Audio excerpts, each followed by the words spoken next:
देखिए, मैं राजेंद्र राजन, विप्लवी पुस्तकालय गोदरगामा बेगूसराय बिहार का संरक्षक हूँ। इस पुस्तकालय के साथ होश संभालते ही मेरा जुड़ाव हुआ। मेरे पिताजी इस पुस्तकालय के संस्थापक थे और उस वक्त के जो हमारे गांव के उनकी उम्र के लोग थे, उन लोगों ने मिलकर देश की आज़ादी की लड़ाई में हिस्सा लेने के लिए इस पुस्तकालय की स्थापना 26 जनवरी 1931 को की थी। वो जमाना था जब महात्मा गांधी के आह्वान पर नमक का आंदोलन पूरे देश में चल रहा था और ठाकुरबाड़ी में चल रहे पुस्तकालय ने ही इस इलाके को एक संस्कार दिया, इस क्षेत्र को एक संस्कार दिया। और बचपन से ही मैं इस पुस्तकालय के साथ जुड़ गया किताबों के माध्यम से। पढ़ाई के दरमियान ही मेरा संबंध मार्क्सवादी दर्शन से हुआ। मैं धीरे धीरे अपने आप को पढ़ाई से ज़्यादा समाज के बदलाव की लड़ाई के लिए, भगत सिंह के सपने को साकार करने के लिए सोचना शुरू किया, करना भी शुरू किया। और इसी दरमियान साहित्य के साथ जुड़ा हुआ, लेखन करने लगा। और लेखन के साथ साथ जो साहित्यिक संगठन आंदोलन चलते हैं उसके साथ भी अपनी भागीदारी दी। प्रेमचंद जो प्रगतिशील लेखक संघ के प्रथम संस्थापक अध्यक्ष थे, उनसे मैं प्रेरित था। उनके उपन्यासों को पढ़कर अपने भीतर एक सामाजिक चेतना का अनुभव किया था और इसीलिए प्रगतिशील लेखक संघ के साथ मेरा जुड़ाव हुआ, जिसका मैं हाल तक महासचिव था। अभी प्रगतिशील लेखक संघ के राष्ट्रीय अध्यक्ष मंडल का सदस्य हूँ। बिहार विधानसभा का 3 बार विधायक रहा, 1990 से लेकर 2005 तक। इसके बाद चुनाव लड़ना छोड़कर मैंने साहित्य और सामाजिक कार्यों से ही अपनी अभिरुचि बना ली है। इसलिए ये पुस्तकालय हमारे लिए घर से भी ज़्यादा महत्वपूर्ण जगह है। यहाँ से मैंने संस्कार पाया और आज भी जब 74 की उम्र होने पर है, पुस्तकालय में रहकर पुस्तकालय की किताबों से देश और दुनिया से जुड़ता हूँ।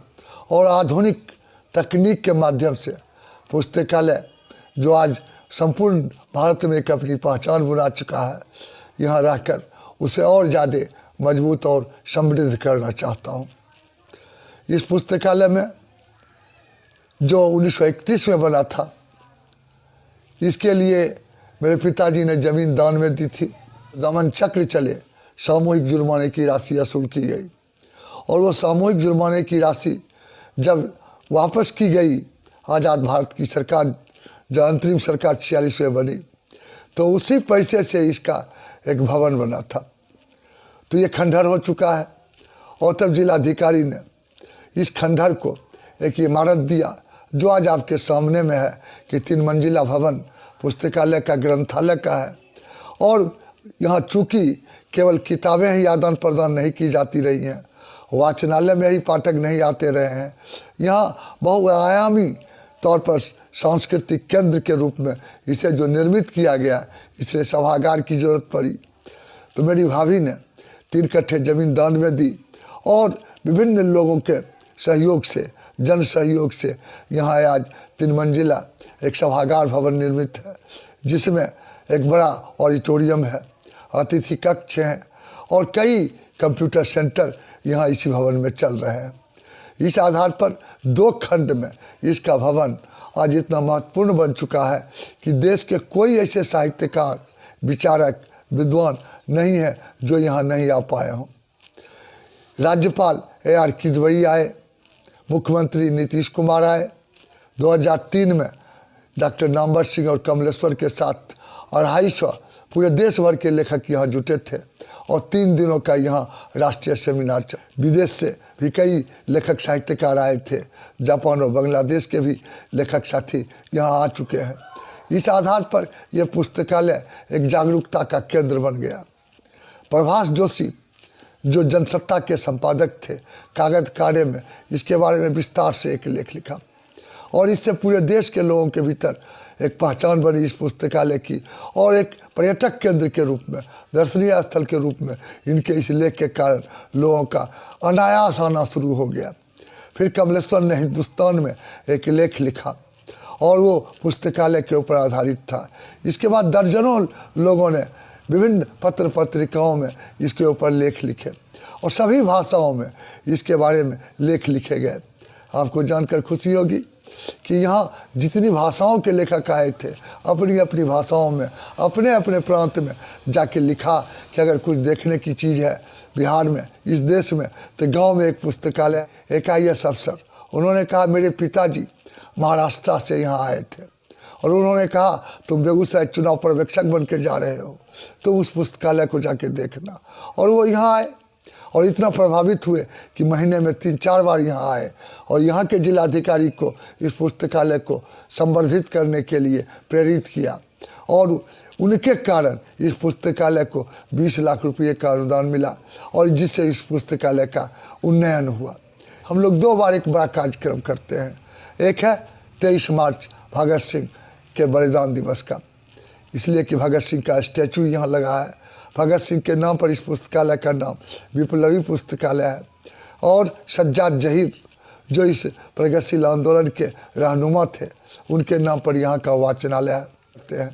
और 2 अक्टूबर गांधी जी के जन्म दिवस को हम लोग यहाँ परंपरागत रूप से हर साल मनाते हैं और देश के विचारकों को बुलाते हैं। इस पुस्तकालय में ये 2 आयोजन ही नहीं, अनेक अवसरों पर जो आयोजन होते हैं, इस नाम पर देश के तमाम साहित्यकार आए, तमाम विद्वान जो यहाँ नहीं आए हैं वो आने के लिए इंतज़ार करते हैं। इस आधार पर ये पुस्तकालय चर्चित तो हुआ, प्रशंसित तो हुआ, लेकिन इसका भविष्य क्या है? इसके भविष्य को सुरक्षित रखने के लिए जन सहयोग, आज धार्मिक कार्यों में लोग ज़्यादा अभिरुचि रख रहे हैं, धर्मस्थानों के लिए चंदा देते हैं, चढ़ावा देते हैं, लेकिन पुस्तकालय के लिए वो उत्साह नहीं रह गया। लेकिन देश के शिक्षा प्रेमियों पर हमें भरोसा है, पूरे दुनिया के अंदर इन बातों को ले जाएंगे कि ऐसा पुस्तकालय जो जिंदा रहे, इसके लिए आप सहयोग करें। हम चाहते हैं कि इस पुस्तकालय का डिजिटलीकरण हो, ये पुस्तकालय इस रूप में डेवलप हो कि आधुनिक विज्ञान के साथ जुड़ सके। इस तकनीक के आधार पर आज इलेक्ट्रॉनिक युग में पुस्तकालय कैसे ई-लाइब्रेरी का रूप ले सके, इसके लिए हम युवाओं का आह्वान करते हैं और ऐसे प्रतिभावान युवक जो यहाँ आए और पुस्तकालय से जुड़े, केवल ज्ञानवर्धन नहीं करें, इस पुस्तकालय को तमाम युवा पीढ़ी के साथ जोड़े, ताकि वो आज जो केवल सिलेबस भी ठीक से नहीं पढ़ पाते हैं, परीक्षा के बाद नौकरी और नौकरी के बाद दुनिया से विदा, उनके सामने कोई लक्ष्य, कोई आदर्श नहीं रह पाता है। और इस समय और आने वाली पीढ़ी उनकी कैसे एक सही, संपन्न, कुशल इंसान बन सके, मशीन का पुर्जा नहीं, आदि बने, उसके भीतर संवेदनशीलता हो, उसके भीतर समाज की पीड़ा हो, उसके भीतर आज के समय को पहचानने की ताकत हो। यह पुस्तकालय इस केंद्र के रूप में उन्नत हो, यही हमारी इच्छा है और कामना है।